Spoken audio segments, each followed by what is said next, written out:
श्रीनाथ जी, गुरु गोरखनाथ जी के चरणों में आदेश आदेश आदेश। महामाई महाकाली भैरव बाबा भगवान दत्तात्रेय जी नवनाथ 84 सिद्धों के चरणों में आदेश आदेश आदेश। अलख निरंजन हर हर महादेव। आज बात करेंगे 11 जनवरी 2024 के कन्या राशि फल की। गुरुवार का दिन है, तो सभी अपने अपने गुरुओं के चरणों में, श्री हरि विष्णु के चरणों में, माँ लक्ष्मी के चरणों में नमन करते हुए आज के दिन की शुरुआत करेंगे। पोष कृष्ण पक्ष की अमावस्या तिथि है आज। अमावस्या पर भैया पितरों के निमित्त जो भी दान पुण्य कर सकते हैं वो कीजिए, यह आपके लिए बहुत ही लाभकारी रहेगा। आज सूर्योदय का समय सुबह को 7:15 बजे रहेगा, जबकि सूर्यास्त शाम को 5:42 पर होगा। विक्रमी संवत 2080 में अभिजीत मुहूर्त का समय दोपहर 12:08 से 12:49 तक रहेगा। राहु काल 1:47 से 3:05 तक रहेगा। दिशा शूल दक्षिण की रहेगी। यह राशिफल आपकी चंद्र राशि के आधार पर है। यदि आप अपनी चंद्र राशि को नहीं जानते तो नाम राशि के आधार पर इस राशिफल को देख सकते हैं। केतु देव आपकी राशि में विराजमान रहेंगे। शुक्रदेव 3rd हाउस में, सूर्य मंगल बुध चंद्र 4th भाव में, शनि 6ठ भाव में, राहु 7म में, गुरुदेव 8म भाव में विराजमान रहेंगे। चंद्रदेव का गोचर आज शुक्र के नक्षत्र से होगा, तो बहुत ही गजब की स्थिति। 4th स्थान में 4 ग्रह आपके विराजमान हैं। आज चंद्रदेव शुक्रदेव के नक्षत्र से गोचर करेंगे, तो यह बहुत ही कल्याणकारी समय रहेगा। क्या क्या सुख है इसमें, यह जान लीजिए। सबसे पहली बात तो एकादश के स्वामी लग्न में बैठे हैं, तो यह आपके लिए कल्याणकारी रहेगा। आप अपने व्यापार में स्थायित्व प्रदान करेंगे। आपको कहीं ना कहीं कुछ इस तरह की सूचनाएं मिलेंगी जिससे कि आप अपने व्यापार को और अधिक बढ़ा सकें। नौकरी में है तो कहीं ना कहीं आपको बॉस कुछ ऐसा कार्य देगा जिसको कि आप करके बॉस की नजरों में अपने स्थान को काफी ऊंचा उठा सकते हैं। उस कार्य को करने के लिए आपके अंदर क्षमता होनी चाहिए। क्षमता कैसे मिलेगी? क्षमता मिलेगी शुक्रदेव से। शुक्रदेव भाग्य स्थान को देख रहे हैं, तो यहां पर स्त्री का सहयोग बहुत ज्यादा जरूरी है। देखिए, चंद्र माँ, सबसे पहले माँ का सेवा, माँ का सहयोग, माँ का आशीर्वाद। दूसरे नंबर पे स्त्री का सहयोग। स्त्री कोई भी हो सकती है। आपके ऑफिस में काम करने वाली कोई कुलीग हो सकती है। आप यदि बिजनेस करते हैं तो वहां पर काम करने वाली कोई महिला, कोई लड़की हो सकती है। अर्थात स्त्री, जैसे ही आप स्त्री से एडवाइस लेंगे या आप स्त्री को इन्वॉल्व करेंगे अपने उस कार्य में, तो वो आपका कार्य 95% तक सफल होने के चांसेस बनेंगे। 5% हमने क्यों मना किया कि क्यों नहीं बनेंगे? क्यों? क्योंकि देखिए, सूर्य और चंद्र एक साथ हैं तो अमावस्या योग का निर्माण है, और आज अमावस्या ही है। तो अमावस्या में क्या होता है कि हमारा मन कहीं ना कहीं परेशान रहता है।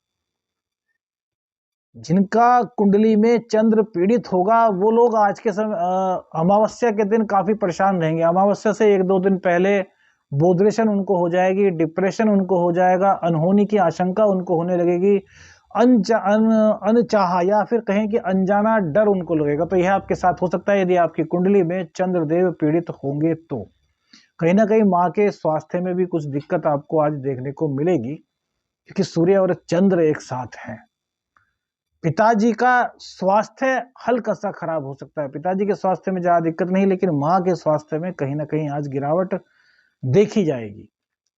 दूसरी बात, सुखों की कमी। सुखों की कमी कैसे? कि आज आपको घर पर ज्यादा समय नहीं बिताना, क्योंकि आज आपके सूर्यदेव आपको कह रहे हैं कि आप घर से निकलिए, आप बिजनेस को देखिए, क्योंकि वो आपको बहुत कुछ देना चाह रहे हैं। आप घर से ही नहीं निकले, आप उठते ही 9 बजे हैं, 10 बजे हैं सुबह को, तो क्या कार्य कर पाएंगे? 9-10 बजे उठेंगे तो कम से कम 12-1 बजे ऑफिस पहुंचेंगे, अपने बिजनेस पे पहुंचेंगे, तो क्या ध्यान दे पाएंगे? नहीं ध्यान दे पाएंगे। तो सूर्य देव आपको यही कह रहे हैं कि भैया आगे बढ़िए। शनिदेव भी आपको यही कह रहे हैं कि पुरुषार्थ करिए, पराक्रम करिए। तो चंद्र देवता की जो पीड़ित होगी, जो पीड़ित दिक्कत होगी, वो कहीं ना कहीं आज आपकी समाप्त होगी। तो ऐसा आपको अवश्य ही करना है। अब स्त्री का सम्मान तो हम बता ही चुके हैं। अब स्त्री है तो आपको भी स्त्री से कहीं ना कहीं कुछ हेल्प लेनी है, कुछ एडवाइस लेनी है, कुछ सहायता लेनी है। यदि आप वर्किंग लेडी हैं, आप वर्किंग गर्ल हैं, तो आपको भी कहीं ना कहीं स्त्री से राय लेनी है। अब बहुत से लोग कहेंगे आसपास तो हमारी कोई स्त्री है ही नहीं, तो कोई बात नहीं भैया, माँ तो है, माँ का आशीर्वाद लेके जाइए। जिनकी माँ इस दुनिया में नहीं है वो अपने अपने मोबाइल में अपनी माँ का फोटो रखिए, उनके चरणों को नमन कीजिए और फिर उसके बाद कार्य में जाइए। कोई आपकी महिला परिचित हैं, आपके फ्रेंड्स हैं, तो उनसे सलाह ले सकते हैं कि आज यह कार्य मुझको मिला है तो इसको किस तरीके से और अच्छा कर सकते हैं। वो चाहे उस फील्ड की हो ना हो, आपको अपना कार्य करना है। क्यों? क्योंकि आपको शुक्रदेव को शामिल करना है और जैसे ही आप शुक्रदेव को शामिल करेंगे तो आपके कार्य बनने लगेंगे। और शनिदेव भी तो हैं, तो शनिदेव क्या करेंगे? शनिदेव शुक्रदेव को देख रहे हैं, तो शनि और शुक्र का दृष्टि संबंध भी कहीं ना कहीं चतुर्थ और दशम का बन रहा है। तो यहाँ पर सुखों का साथ भी मिल रहा है शुक्र से और व्यापार का साथ भी मिल रहा है शुक्र से। तो फिर उनको किस प्रकार से आप, यदि दृष्टि आपकी बुरी है या फिर आपके मन में गलत विचार हैं तो भैया ये चीजें आपके लिए नहीं है। लेकिन यदि आप भारतीय संस्कृति के अनुरूप पालन करते हैं तो आपके लिए आज का दिन बड़ा ही कल्याणकारी रहने वाला है, बावजूद इसके क्योंकि आज अमावस्या है। अमावस्या का दिन आमतौर पर अच्छा नहीं होता। अमावस्या का दिन काहे का होता है? इसको कालरात्रि भी बोलते हैं एक तरीके से। आज पूरा अंधेरा होता है, चंद्रमा नहीं दिखाई देता। तो क्या होता है कि आज के दिन साधनाओं के लिए बहुत श्रेष्ठ समय होता है और अमावस्या के दिन पितरों के निमित्त तर्पण करना, दान देना, ये बहुत अच्छा रहता है।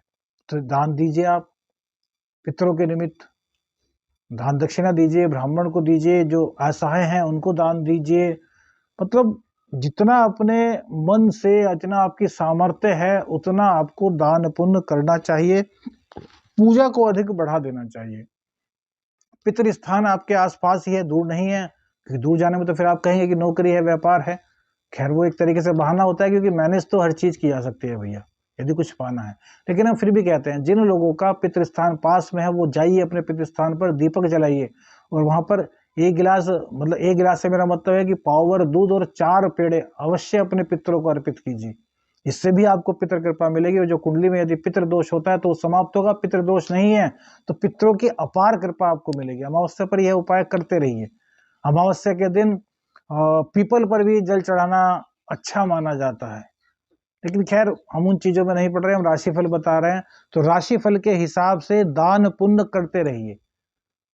शुक्रदेव को जरूर शामिल कीजिए। शुक्रदेव को शामिल करने से मतलब क्या है वो आप समझ गए हैं। अब मंगल देव चूंकि अब उनकी पावर बढ़ती जा रही है तो वो आपके 10वें स्थान को देख रहे हैं, तो व्यापार में आपका दबदबा बनेगा, राजनीति में आपका दबदबा बनेगा।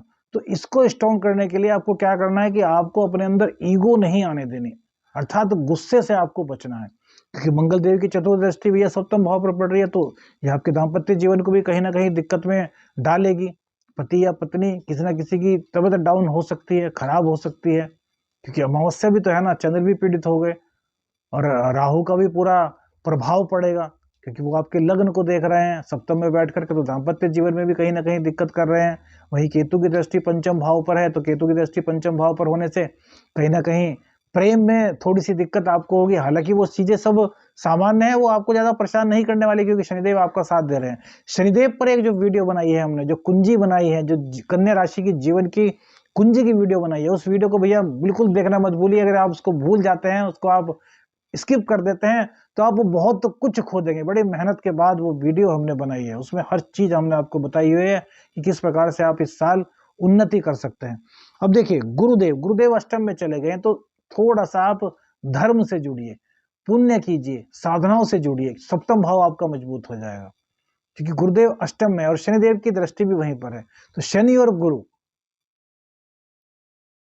अर्थात न्यायाधीश और गुरुदेव एक साथ अष्टम भाव में है, तो वो कह रहे हैं कि यार गुप्त कार्य करो, गुप्त साधना करो, किसी को मत बताओ, करो, जब हो जाए तो दुनिया को दिखेगा। तो ऐसा करिए।